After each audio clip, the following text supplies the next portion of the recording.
आपको एमसीडी के इस दफ्तर से निकाला जा रहा है।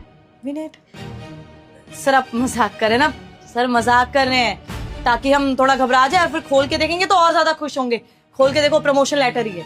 देखो, अगर आप लोगों को मेरी बात पर विश्वास नहीं है तो खोल के देख लेना, आपको पता लग जाएगा। लेकिन आप इतना तो समझ ही सकते हो कि एक एमसीडी ऑफिसर अपनी कुर्सी पर बैठ के सुबह सुबह मजाक तो नहीं करेगा। मैं बहुत ज़्यादा सीरियस हूँ और सीरियस नोट पर ही आप लोगों को इन्फॉर्म कर रहा हूँ कि आप लोगों को एमसीडी के दफ्तर से टर्मिनेट किया जा रहा है और आज के बाद आप किसी भी सरकारी महकमे में काम नहीं कर पाएंगे। ये आप लोगों की सज़ा है, आपके खिलाफ रिपोर्ट भी दर्ज होगी। सर लेकिन क्यों सर?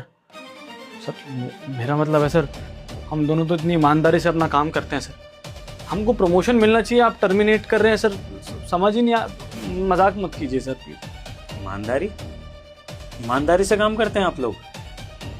मुझे तो नहीं लगता, क्योंकि अगर ईमानदारी से आप लोग काम करते तो आसपास के छोटे मोटे ठेले वालों को, दुकान वालों को फालतू में पैसा लूट कर परेशान नहीं करते। क्या हो गया? ये बात सुनकर आप दोनों के चेहरे का रंग क्यों उड़ गया? कुछ राज खोल दिया क्या मैंने? हाँ, लगता है आप लोग बिल्कुल ही स्तब्ध हो गए हैं, आपको समझ में नहीं आ रहा है कि क्या बोलें। दरअसल मैं बताता हूँ, वो जो प्रेस वाले पे आप 2 दिन पहले लूट मचा रहे थे ना पैसों की, आपको याद होगा, तो वहाँ पर एक आदमी आपसे बहस कर रहा था, वो मैं ही था। पहचाना आपने? नहीं पहचाना? हाँ, मास्क इसलिए तो पहना था मैंने ताकि आप लोग मुझे ना पहचान पाओ और आपकी सच्चाई मैं आम आदमी बनकर देख पाऊँ और समझ पाऊँ कि किस तरह से हमारे एमसीडी कर्मचारी गरीब लोगों को परेशान करते हैं। तो इसलिए ये सब देखने के बाद मैंने फैसला किया है अपनी अथॉरिटीज़ में बात करके कि आप जैसे ऑफिशियल्स को जल्द से जल्द सरकारी महकमे से निकाला जाए, क्योंकि आप लोगों की वजह से सरकार बदनाम होती है, लोग परेशान होते हैं और शहर का सिस्टम बिगड़ता है। तो इसलिए अभी के अभी आप लोगों को टर्मिनेट किया जा रहा है। Get out. सर वो गलती हो गई सर।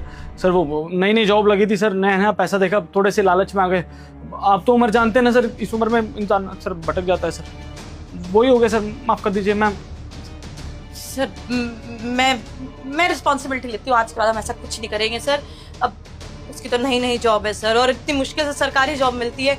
गलती हो गई सर, हम दोनों बहक गए थे इसलिए हमसे ऐसी गलती हो गई। आज के बाद हम ऐसा कुछ नहीं करेंगे। प्लीज सर, एक लास्ट वार्निंग दे दीजिए, उसके बाद हम नहीं करेंगे। गलती ना आपके माँ बाप से हुई है, आप लोगों को ये झूठी उम्मीद देकर कि एक बार सरकारी नौकरी लग गई तो ज़िंदगी भर कुछ भी करते रहो, वो सरकारी नौकरी आपसे कोई छीन नहीं सकता है। लेकिन आप दोनों एक बात जान लीजिए, ये नया ज़माना है, नई सरकार है और ये नई सदी है।